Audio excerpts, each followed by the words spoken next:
Terdapat 5 langkah sistematis dalam menyusun tinjauan pustaka. Yang pertama itu cari jurnal atau literatur yang relevan. Nah, masalah yang sering didapat dalam langkah pertama ini yaitu kita sulit mencari jurnal atau literatur yang baik atau bagus atau uh, mendapatkan yang sesuai dengan tema penelitian kita atau skripsi kita. Nah, cara mengatasinya itu kita jangan hanya mencari jurnal atau literaturnya itu hanya dari Google saja, tetapi dari website resmi atau relevan seperti Sinta atau Mikroskop Akademi. Langkah kedua itu evaluasi sumber. Nah, masalah yang sering terjadi itu banyak sekali kita malah mengambil sumber dari skripsi orang lain. Nah, kita tuh tidak boleh mengambil skripsi saat menulis tinjauan pustaka itu kita tidak boleh mengambil sumber atau literatur dari skripsi orang lain, karena skripsi orang lain itu seperti pendapat mereka gitu. Jadi makanya kita tidak boleh mengambil dari skripsi orang lain itu. Nah, cara mengatasinya itu kita jangan ya seperti tadi, jangan mencari literatur itu hanya dari Google, tapi dari website resmi seperti Sinta itu, karena di sana sangat banyak sekali jurnal-jurnal yang sangat relevan yang bisa membantu kita dalam menulis penelitian atau skripsi. Nah, langkah ketiga itu ada identifikasi tema.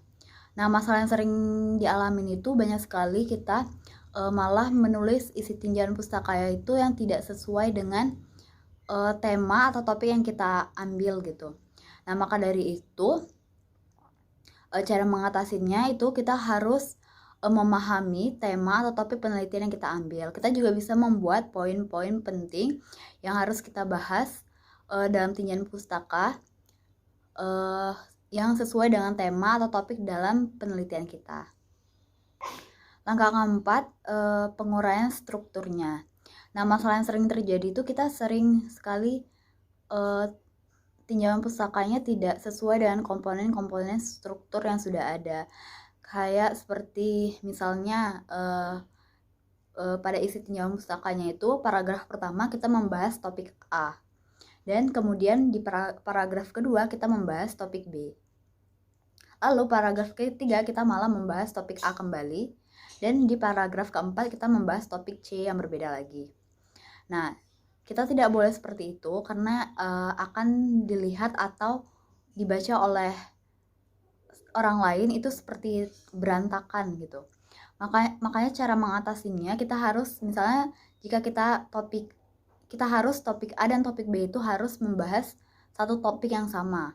Misalnya kita membahas topik A, nah baru setelah itu paragraf ketiga kita membahas topik C, dan paragraf keempat baru membahas topik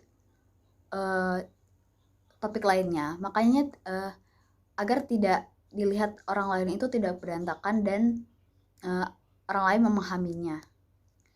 Langkah kelima yaitu menulis tinjauan pustaka. Masalah yang sering terjadi itu kita menulis hal-hal yang tidak penting di dalam tinjauan pustaka tersebut sehingga menjadi sia-sia gitu.